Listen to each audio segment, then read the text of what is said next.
I'm really glad that I got asked this question. See, I've held off on making a video about this for a while because my reversion story is a little bit different than most other people's that I've heard. So for context, I'm 21. I'm about to be 22. I turned 22 in a little bit over a month. And I accepted Islam when I was 18. So that gives me 3-4 years, give or take, that I've been a Muslim so far.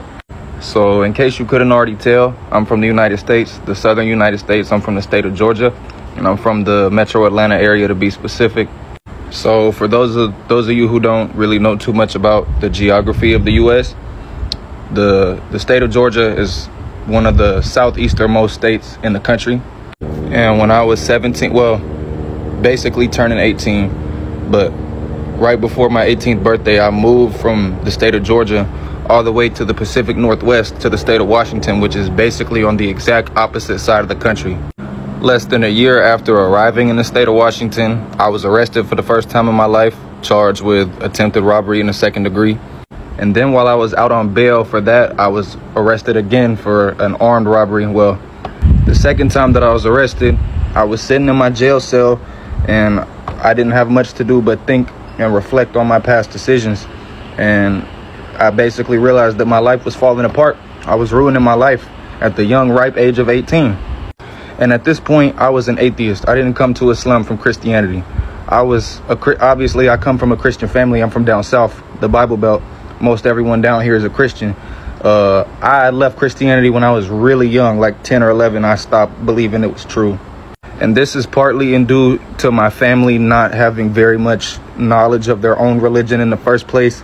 And then on top of that, I won't say all Christianity, but Southern Baptism at least has this little culture, whatever you want to call it, of don't ask questions, just believe what you're told. And I've never been the type of person to just believe what somebody's telling me just because they're telling it to me. Anyways, before I was arrested, I made some friends, obviously, once I got to the state of Washington. And I won't say I was hanging out with the wrong people because thanks to their influence, ultimately, guidance is only from Allah subhanahu wa ta'ala. But these were the first Muslims that I was ever around in my life.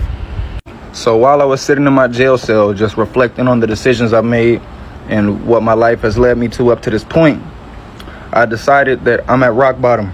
I have nothing for myself.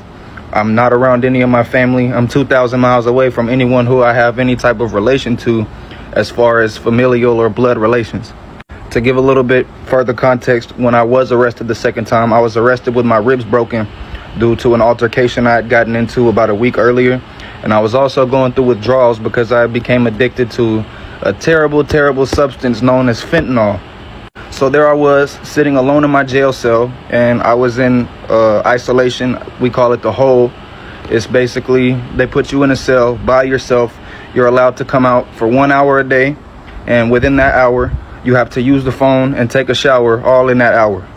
So I'm sitting there in my cell, broken physically and mentally. I was going through withdrawals. My body hurt, my spirit hurt, my mind hurt. I was just in the worst pain. And I decided to give religion a try once again. But instead of running back to Christianity, which I had already come to the conclusion was not true, I decided to do like my friends, the people who I was hanging out with, had done.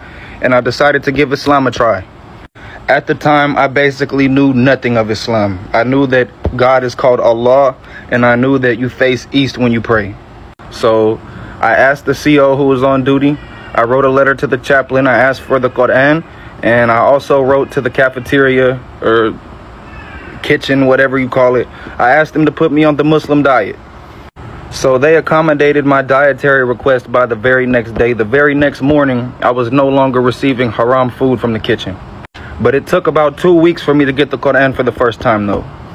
When I finally got it, I basically read the whole thing front to back in about 3 days. Mind you, I still didn't know how to make salah. I didn't know any hadith. I barely knew anything. I knew what the Quran tells you. And at that, I only knew what the English translation says. So I didn't know how to make salah properly. So basically what I would do, I knew you were supposed to pray 5 times a day. So basically, as soon as I woke up in the morning, I would face the east, I would kneel down, and I would thank Allah for giving me the opportunity to wake up once again. And I would thank him for bringing me one day closer to my freedom. Mind you, this entire time, I had never once set foot in general population in the jail. I had been in isolation, lockdown, the whole time. Finally, after about, I think the exact amount of time was 52 days, but they ended up finally allowing me into general population. And when I first set foot into the unit, probably one of the biggest men I've ever met in my entire life, a Samoan. His name was, we could call him Junebug. Tattoos all over his face. He was a gang member, all that. He walked right up to me and he asked me where I was from.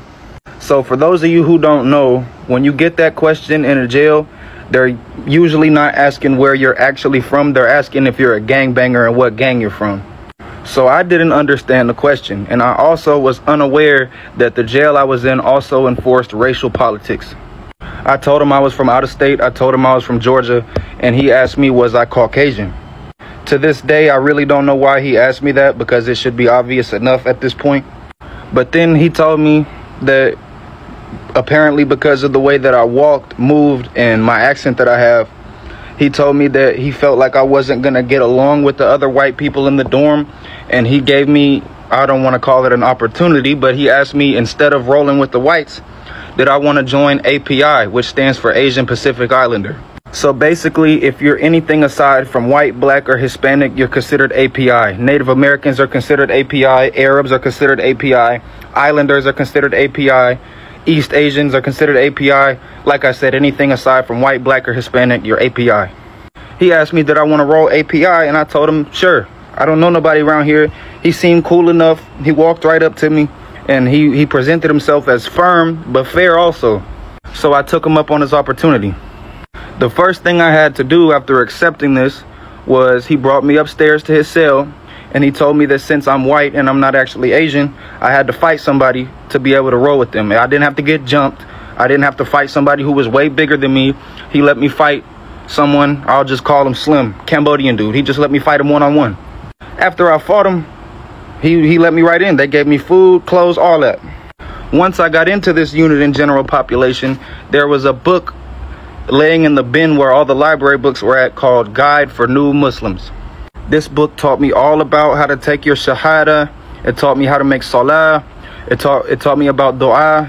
It has certain hadith in there. Basically everything you need to know to actually get yourself started in Islam.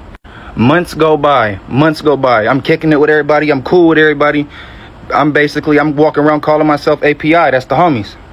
We were all sitting at the table one night, and one of them heard me say Bismillah over my food. He questioned me where I heard that from, and I told him I was a Muslim. I was unaware that you could not be API if you was a Muslim. It turned into a big problem.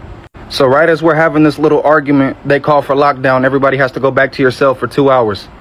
So I go back to my cell, and a few of the APIs were sharing a cell directly above me, and I can hear them. I hear blades being sharpened.